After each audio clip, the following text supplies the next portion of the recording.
Halo Breeders, selamat datang di program Ngopi Sore, ngobrol seputar investasi saham, obligasi, dan reksadana sambil ngopi-ngopi. Pertama-tama perkenalkan saya Fitri yang akan menemani Breeders untuk acara sore hari ini. Nah Breeders, untuk episode pertama kali ini kita akan membahas hal tentunya yang sangat menarik seputar market update. Tentunya saya nggak sendiri, saya sudah ditemanin oleh dua orang ahli yang sudah hadir di sebelah saya sekarang ini, yaitu ada Pak Erindra Krisnawan selaku Kepala Divisi Equity Research BRI Dana Reksa Sekuritas, dan ada Mas Kori Agung Ramdhani selaku Kepala Unit Customer Engagement and Education Breeds. Selamat sore Pak Erindra dan juga Mas Kori, gimana nih Pak kabarnya? Alhamdulillah baik. Baik, alhamdulillah ya. Semoga sehat selalu ya Pak. Terima kasih sudah berkesempatan hadir di acara Ngopi Sore bersama Breeds kali ini. Oke, Pak Erindra, sebelum kita ngobrol-ngobrol lebih lanjut nih Pak, saya mau bertanya dikit, kepo-kepo sedikit nih. Pak Erindra udah berkecimpung berapa lama nih di dunia pasar modal Indonesia? Waduh, kalau ditanya berapa lama, terketahuan dong ya umurnya. Cukup lama sih. Cukup lama ya, Jadi Pak? mungkin patokannya tuh udah mengalami berapa krisis ya? 98 pernah, 2000, 2008 pernah COVID. Jadi udah ya minimal 4 krisis lah ya. Oh, udah lama banget ya Pak? Ya, cukup lah ya. Oh, cukup. Nah, kira-kira kalau Mas Kori sendiri udah berapa lama nih Mas? Kalau saya berkecimpung? mungkin lebih juniornya nih dari Oke. Pak Erindra. Nggak selama Pak Erindra, cuman ya kurang lebih mungkin di atas 10 tahun lah ya. Berkecimpung di pasar modal ini. Cukup muda lah ya dari Pak Erindra sendiri. Kalau yang atas 10 sih udah nggak junior sih. Oke. Nah, sebelum kita bahas lebih lanjut nih seputar market nih untuk Pak Erindra sendiri, boleh Pak di-share sedikit mengenai isu dan sentimen apa aja nih yang sedang menjadi sorotan di pasar modal Indonesia saat ini ya? Dan menurut Bapak sendiri gimana nih Pak prospek pasar modal Indonesia ke depannya? Iya, oke. Pertanyaannya singkat tapi jawabannya bisa panjang. Iya. Jadi mungkin kalau saya boleh kilas balik ya ke awal tahun, itu memang kita mengawali tahun ini tuh dengan cukup baik ya, cukup optimis. Malah kan sempat ada, kita biasanya patokannya sama aliran dana masuk dari investor asing ya, foreign investor flow. Itu awal tahun malah cukup besar gitu. Nah memang kalau kita lihat di awal tahun itu ada beberapa faktor yang cukup mendukung. Salah satunya tentu pilpres yang berlangsung dengan damai, terlepas dari siapa yang pemenangnya gitu ya. Tapi pilpresnya itu berjalan dengan baik, terus kemudian damai. Mungkin buat kita yang di sini ini sesuatu yang dulu juga damai kok gitu ya. Tapi dari sisi investor asing tuh ngelihatnya Indonesia ini semakin dilihat sebagai negara yang demokrasinya tuh cukup baik gitu. Jadi ini salah satu poin terhadap stabilitas Indonesia gitu ya. Nah, tapi memang pada waktu kita memasuki kuartal kedua ini kan mulai volatilitas pada saat kita masuk kuartal kedua ya kemarin. Kebetulan memang pas banget pas kita lagi libur lebaran gitu kan ya. Jadi ada beberapa event lah, kejadian yang memang memicu volatilitas yang menjadi naik, terus kemudian juga akhirnya ada outflow dari dana investor asing ini. Nah, sebetulnya kalau boleh saya pilah gitu ya, ada dua faktor. Satu faktor domestik, satu faktor eksternal gitu. Nah, faktor domestiknya ini memang terkait dengan, biasanya kalau kita lihat prospek pasar saham itu kan, di samping tadi faktor stabilitas, kita juga melihat faktor pertumbuhan ya. Mungkin lebih tepatnya tuh ekspektasi terhadap pertumbuhan, terutama pertumbuhan earnings atau laba perusahaan ke depannya, biasanya 12 bulan ke depan. Nah, pada saat di kuartal kedua kemarin, itu memang investor domestik tuh udah mulai agak sedikit galau ya, mungkin karena kan sama sih dengan yang kita lakukan juga di Breeds Equity Research. Kita ngelihat beberapa data indikator ya sebelum misalnya laporan keuangannya itu keluar. Kita ngelihat misalnya data-data penjualan mobil, data penjualan motor, kemudian data retail gitu ya, penjualan retail itu ya meskipun memang nggak jelek banget, tapi udah mulai menunjukkan ini kok nggak terlalu kuat ya gitu ya. Terus kemudian juga yang kedua adalah pada saat di kuartal pertama itu kan memang pemerintah itu banyak melakukan fiscal spending terkait dengan pilpres juga, dan juga untuk social aid atau bansos gitu ya. Nah ini ada beberapa investor itu domestik yang juga agak mulai khawatir ini nanti di kuartal kedua kalau sudah tidak ada social aid ini, apakah growth-nya itu akan menurun gitu ya. Nah ini sebetulnya salah satu hal yang sebelum Lebaran pun juga sudah diantisipasi nih oleh investor domestik. Nah tapi pas yang kebetulan banget pas kita lagi libur Lebaran itu ada satu data di US, di Amerika Serikat yang keluar, yaitu data inflasi. Nah memang data inflasinya itu di atas ekspektasi dan juga jadinya agak sedikit naik nih dibanding sebelumnya. Permasalahannya adalah ini jadi mengubah narasi ya. Biasanya orang menyebutnya sebagai narasi. Narasinya itu yang tadinya ada ekspektasi terhadap rate cut ya, pemangkasan suku bunga Amerika Serikat. Mungkin kita udah sama-sama tahu gitu ya, ekspektasinya Fed akan menurunkan tingkat suku bunga gitu. Nah tapi dengan adanya data inflasi ini, narasinya tuh jadi bergeser sedikit. Mungkin belum secara penuh bergeser ya, tapi udah mulai jadi ragu-ragu nih, ini jadi rate cut atau enggak. Karena kalau nggak jadi rate cut berarti tingkat suku bunganya itu akan tetap tinggi gitu ya, sampai nggak tahu kapan. Terus kemudian juga malah ada kemungkinan bukannya rate cut malah jadi rate hike gitu kan. Nah ini narasinya jadi berubah. Satu lagi yang kejadian itu kalau kita ingat ada sedikit tensi politik ya, geopolitik pada waktu kejadian Israel dan Iran ya. Mereka saling menyerang lah gitu ya. Nah ini juga meningkatkan volatilitas di pasar, dan biasanya pasar itu melihat nih kalau memang ada risiko geopolitik, nanti larinya biasanya akan ada aliran dana dari aset yang risky aset itu balik ke aset-aset yang aman gitu ya, seperti di US bonds, dan itu juga meningkatkan US dollarnya sendiri sehingga rupiahnya melemah. Nah ini jadi memang kalau kita gabung nih ada dua hal yang jadinya menjadi pertanyaan nih untuk investor. Tapi karena memang investor global itu punya pilihan, mereka nggak harus invest di pasar emerging market seperti Indonesia. Jadi memang kemudian terjadi aliran dana keluar yang tadinya kita masuk terus berangsur-angsur nih keluar gitu ya. Meskipun ini juga bukan cuman fenomena di market Indonesia sendiri gitu ya, tapi ya kita sebagai market yang memang emerging market, kita juga bobotnya itu nggak terlalu besar ya. Dengan keluarnya itu sendiri cukup membuat indeksnya itu melemah gitu ya. Nah tentunya nanti sekarang nih kita ngelihat nih kondisinya itu udah istilahnya itu biasanya kita menyebutnya apa yang udah priced in nih gitu ya di pasar sekarang. Bisa kita lihat dari sisi valuasi, bisa kita lihat dari sisi proyeksi kedepannya itu yang dilihat oleh analis itu seperti apa. Nah ini nanti yang bisa kita cerita lebih banyak ya dengan Mas Loro.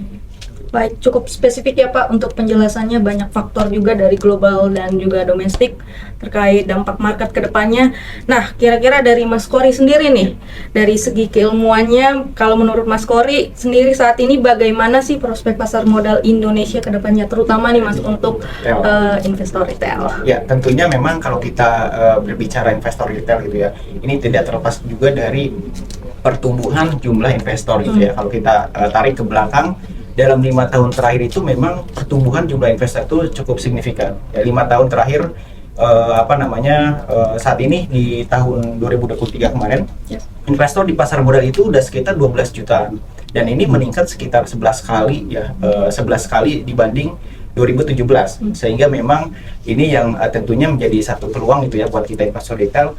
Pertumbuhan pasar modal ini masih cukup ruang untuk bertumbuh ke depannya, dan juga tentunya kalau kita lihat 79%, nah itu didominasi oleh investor retail yang usianya itu di bawah 40 tahun.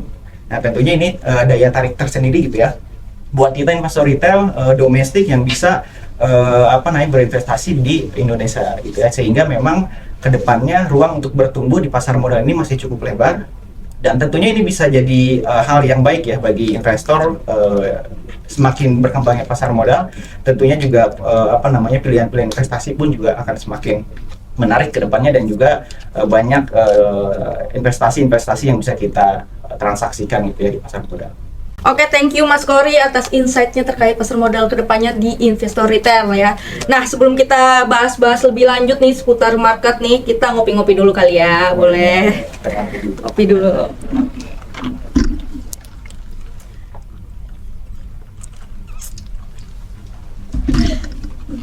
Oke.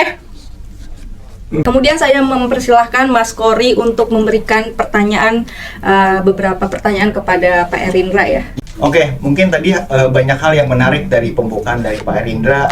Saya mungkin akan coba lebih detail lagi ya terkait dengan apakah memang faktor-faktor saat ini tuh dari pasar modal tadi yang disampaikan, apakah sudah price in pasar atau belum gitu ya? Apakah investor masih punya peluang atau harapan sehingga bisa mulai berinvestasi di tengah kondisi saat ini, atau seperti apa Pak? Oke. Mungkin kan tadi ada dua hal ya, faktor eksternal sama faktor domestik. Oke, mungkin saya mulai dulu dari faktor eksternal kali Mas ya. Ini faktor eksternal memang nih ya tergantung dari eksternal juga gitu ya. Jadi susah-susah gampang sih. Tapi kita ngelihatnya gini, dari sisi faktor geopolitik ya mudah-mudahan ini dengan kemarin tuh kan mereka balas-balasan ya, Iran, Israel gitu kan balas-balasan. Terus sesudah itu memang kelihatannya udah nggak ada lagi nih. Jadi istilah trennya tuh udah deeskalasi lah. Dan kalau kita lihat memang dari beberapa indikator ya, kita bisa lihat di pasar itu memang cenderung udah turun gitu. Jadi saya rasa sih di saat ini nih faktor geopolitiknya itu meskipun kita nggak bisa mengesampingkan resiko-resiko bahwa ini bisa eskalasi lagi, tapi untuk saat ini minimal kelihatannya sih menurut saya udah sedikit meredah. Mulai adem ya. Udah mulai adem, mudah-mudahan jadi kedepannya juga cukup sampai di situ lah. Nah, faktor eksternal kedua itu kan yang mengenai narasi tadi ya. Narasi tadi itu ini memang unfortunately kita harus nunggu lagi nih data. Yang pasti paling ditunggu-tunggu oleh pasar adalah data inflasi atau CPI Amerika Serikat yang di bulan berikutnya. Jadi data bulan April nanti keluarnya di 15 Mei. 15 Mei. Ini pasti yang sangat ditunggu-tunggu. Waktu Indonesia ya 15 Mei. 15 Mei waktu Amerika Serikat. Jadi mungkin di sini nih biasanya kita malam ya, jam 8.30. Nah ini jadi investor tuh akan menunggu konfirmasi apakah benar datanya tuh akan naik lagi kah atau stabil, mudah-mudahan turun gitu ya. Nah ini yang sebenarnya agak sulit untuk ditebak, tapi kalau saya ngobrol dengan beberapa ekonomis, termasuk ekonomis kita di Bridge-kan juga melakukan ini ya research, kemungkinan ini belum tentu bisa langsung turun karena kemarin itu juga harga minyak, harga energi juga naik ya. Jadi kemungkinan itu baru akan terefleksikan di bulan April. Datanya nanti yang 15 Mei. Jadi ya mungkin dalam hal ini nih pasar harus sedikit sabar gitu ya. Nah tapi di samping data inflasi kan ada data lain ya. Seperti yang baru keluar akhir minggu kemarin hari Jumat. Itu data unemployment sama yang namanya non-farm payroll.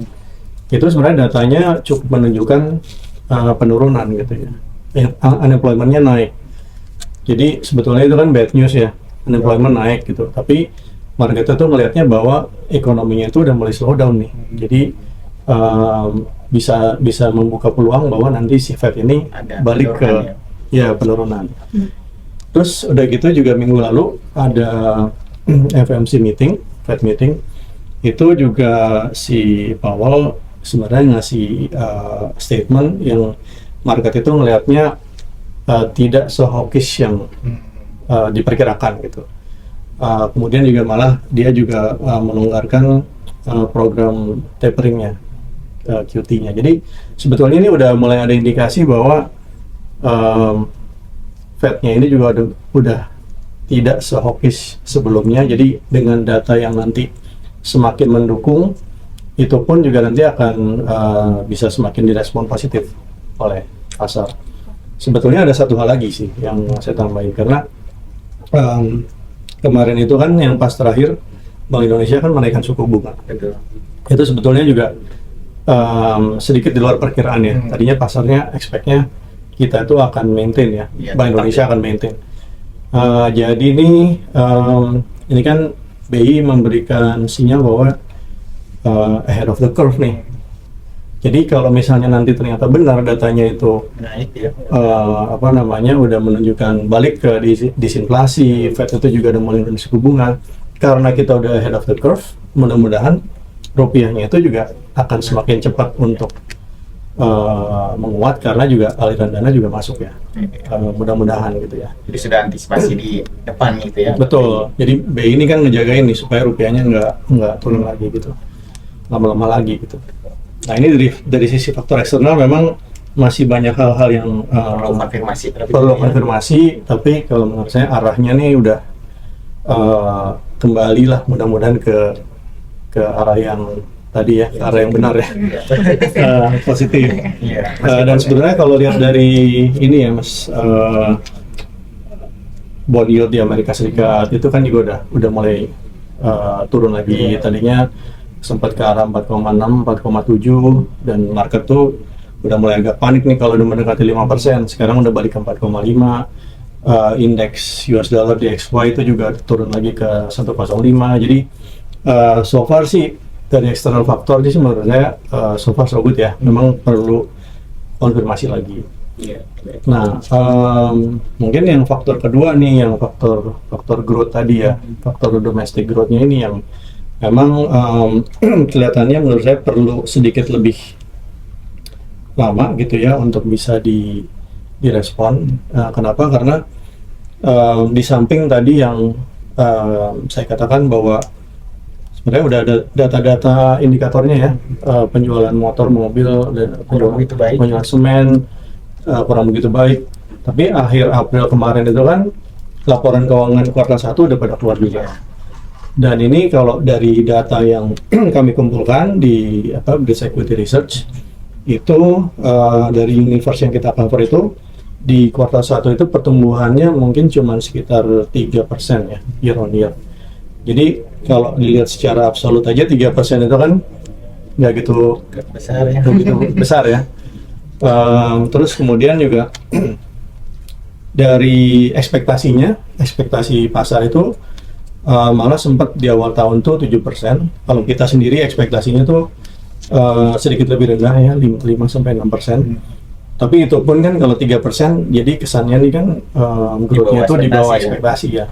Nah memang kalau kita bedah lebih lanjut lagi tuh ada beberapa hal lah ya yang memang menyebabkan growth-nya itu kenapa di bawah ekspektasi. Dan mudah-mudahan memang kedepannya itu bisa membaik. Tapi kalau mungkin bisa saya sebutkan beberapa nih, di sektor yang besar-besar seperti banking ya, itu memang masih terkendala oleh tingginya tingkat suku bunga, sehingga cost of fund mereka itu tinggi, sehingga membebani, sehingga marginnya ya, biasanya ngelihatnya net interest margin itu rata-rata cenderung turun dan juga cenderung di bawah ekspektasi. Itu satu. Kemudian dari sisi consumers ya, yang consumer sector ini kan di kuartal 1 tuh ada ekspektasi spendingnya bakal bagus, sehingga penjualan bakal bagus karena ada itu tadi ya, momentum pilpres, momentum menjelang lebaran. Betul. Kalau kita lihat pertumbuhannya itu sebenarnya ya oke, tapi balik lagi ini di bawah ekspektasi juga. Ini faktornya macam-macam sih. Ada yang memang karena secara cycle dia sebelumnya udah cukup tinggi gitu ya, sehingga ini tahun ini untuk lebih tinggi lagi juga lebih sulit. Ada juga faktor-faktor lain seperti misalnya ada yang kena boykot itu Mas. Beberapa produk sama beberapa boykot Palestina. iya, itu ternyata masih cukup berpengaruh di kuartal 1 gitu ya. Jadi kalau kita masukin ini faktor-faktor ini semua, ya unfortunately memang itu tadi growth-nya itu Agak berat ya untuk bertumbuh lebih betul ya. di atas ekspektasi pasar itu. Iya. Pak, kita ngopi dulu Pak, biar Ya. makin Oh, asik kita. Kayaknya pembahasan kita makin berat nih Pak. Ngopi sore seputar investasi saham, obligasi dan reksadana guys. Iya, jadi kalau misalkan tadi ya kita faktor-faktor tersebut yang mungkin saat ini investor itu lebih cenderung wait and see gitu ya, menunggu beberapa data yang keluar dan terlebih untuk faktor di globalnya gitu ya. Ya, terutama kalau untuk di Indonesia sendiri kan memang beberapa saham perbankan ya yang besarnya itu kan sudah rilis laporan keuangan satu dan mayoritas memang di bawah ekspektasi pasar. Nah, pertanyaan saya mungkin apakah memang ini bisa jadi indikasi ya perbankan kinerjanya kurang begitu bagus di kuartal 1, apakah ini bisa indikasi untuk perusahaan lainnya atau emiten lainnya juga ekspektasinya di bawah ekspektasi pasar gitu kinerjanya. Itu bisa jadi ukuran ya Pak biasanya. Oke, ini I think pertanyaan yang cukup menarik nih. Cukup menarik nih pertanyaannya dan cukup penting nih. Karena menurut saya investor juga ngelihat ya, wah ini kondisinya kok kayak gini gitu ya, nggak gitu kuat gitu ya. Dan biasanya tuh terus yang jadi patokan adalah periode sebelumnya gitu ya, pada waktu marketnya tuh turun, valuasi turun, itu kenapa gitu kan. Nah, tapi menurut saya nih meskipun pertumbuhan tadi dari sisi bank ya, perbankan ya, sektor perbankan secara keseluruhan memang di bawah ekspektasi. Menurut saya ini balik lagi tadi faktor yang paling utama itu lebih ke arah cost of fund yang masih tinggi gitu ya. Karena kan memang karena likuiditas yang memang masih agak ketat sehingga bank itu kalau harus menarik dana dari masyarakat harus nawarin rate yang menarik ya, yang tinggi gitu kan. Nah ini salah satu penyebabnya nih, pemberatnya. Tapi di samping hal itu, terutama dari sisi asset quality ya, jadi kesehatan dari kredit perbankan yang disalurkan, kalau menurut saya nih data-datanya tidak menunjukkan adanya pemburukan. Gitu ya. Jadi memang ya ada beberapa bank yang memang secara perbandingan itu NPL-nya naik gitu ya. Tapi kalau lihat secara keseluruhan dan juga kita coba survei gitu ya ke lapangan, itu sebetulnya tidak ada ini ya pemburukan dari sisi istilahnya aset quality-nya lah. Jadi menurut saya ini cukup penting. Kenapa? Karena ini yang membedakan periode sekarang ini dengan orang tuh biasanya ngelihat terakhir marketnya itu turun banyak pas tahun 2015. Nah itu pas 2015 itu kondisinya cukup berbeda karena pada waktu itu non-performing loans-nya naik, jadi aset quality dari perbankan itu juga anjlok ya. Iya memburuk gitu ya. Dan itu kan bisa spiraling down. Kemudian growth-nya juga turun gitu ya. Bisa efeknya kemana-mana gitu. Efeknya kemana-mana betul. Karena habis itu juga perlu waktu untuk membersihkan NPL-nya gitu ya. Nah, recovery-nya cukup panjang tuh biasanya. Gitu. Yes. Nah, jadi dengan kondisi yang sekarang ini, menurut saya dan mudah-mudahan ini juga masih tetap terjaga gitu ya. Karena juga dari sisi perbankan kapitalnya juga cukup kuat dibanding dulu. Terus kemudian dari sisi coverage-nya juga cukup tinggi gitu ya. Sehingga menurut saya nih ya memang problemnya saat ini memang lebih ke arah tadi cost of fund gitu ya. Dan dengan demikian mudah-mudahan memang jadi recovery-nya itu juga lebih cepat. Kenapa? Karena waktu nanti cost of fund-nya itu udah lebih longgar, harusnya growth-nya itu bisa lanjut.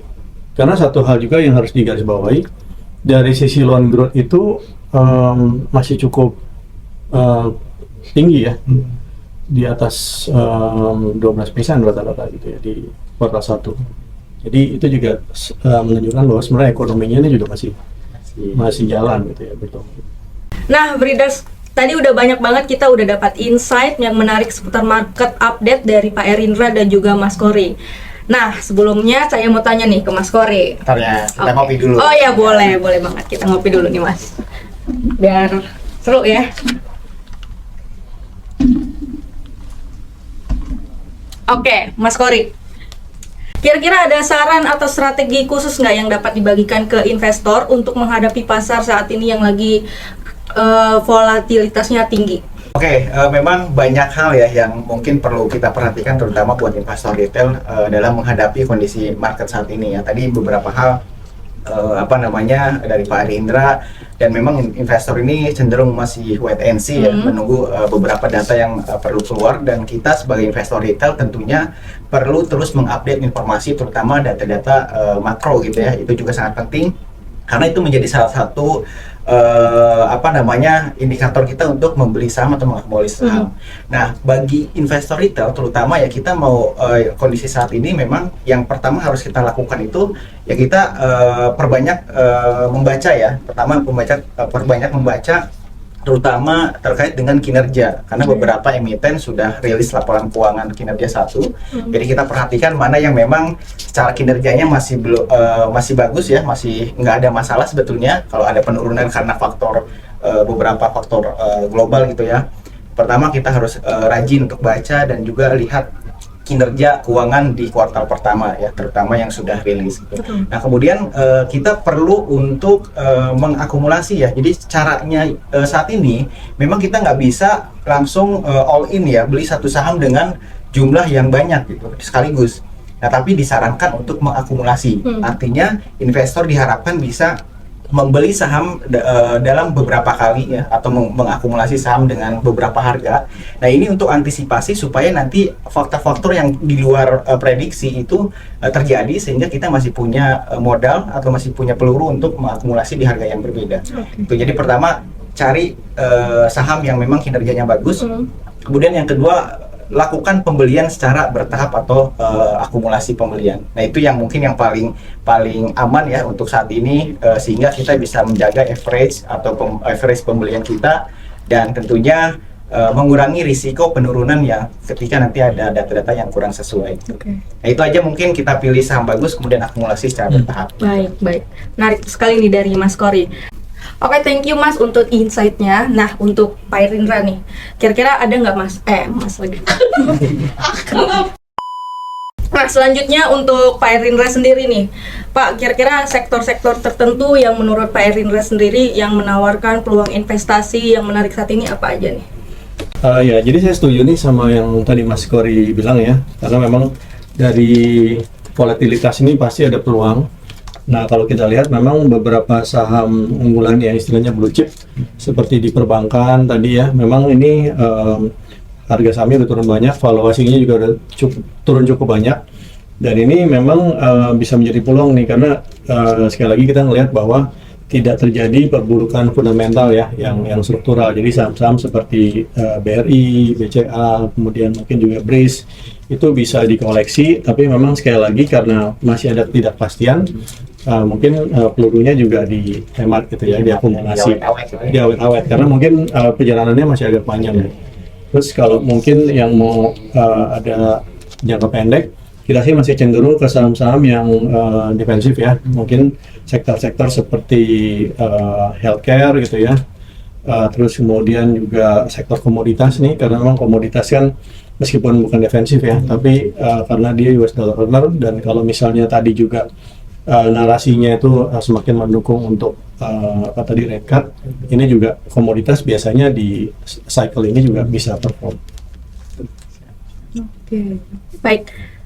Sebelum kita tutup nih Pak, sekalian nih untuk closing statement untuk para breeders dan insan brilian di rumah nih Pak, kira-kira ada nggak closing statement dari Pak Arindra? Ya, mungkin ya tadi sudah sempat kita sebutkan ya bahwa jeli melihat peluang di volatilitas ini, dan menurut saya juga ini selalu menjadi kesempatan untuk kita belajar gitu ya, dalam menghadapi krisis. Kita juga ngeliat-lihat ya tadi mungkin dari faktor yang disebutkan, apakah benar nih ekonominya, bisa kita lihat di sekitar kita apakah benar terjadi pemburukan atau enggak gitu ya, dan itu bisa jadi kita jadikan patokan juga dalam berinvestasi. Oke, tadi udah closing statement dari Pak Erindra dan kemudian mungkin dari Mas Kori nih ada closing statement Ya, apa? buat investor ya memang kalau kita lihat di setiap momentum itu selalu ada cerita gitu ya, cerita yang berbeda-beda. Tapi kalau kita lihat memang pergerakan IHSG dari beberapa tahun ke belakang itu memang arahnya naik atau bullish gitu ya. Itu hal yang wajar ketika memang ada cerita-cerita terkait dengan global ataupun domestik. Tetapi yang paling penting adalah kita bisa memanfaatkan peluang itu sebaik mungkin gitu ya, dengan memang banyak mengupdate informasi terkait dengan kondisi makro saat ini. Ya itu aja mungkin buat para investor yang ada di rumah.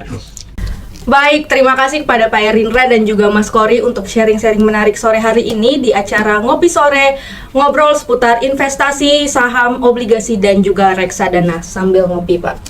Boleh kita closing dulu ya sebelum... Baik, oke, sekian acara sore hari ini. Sampai jumpa di acara selanjutnya yang tentunya menarik membahas update market selanjutnya. Sampai bertemu lagi, selamat sore. Wassalamualaikum warahmatullahi wabarakatuh. Terima kasih Pak Erindra dan juga Mas Kori. Terima kasih.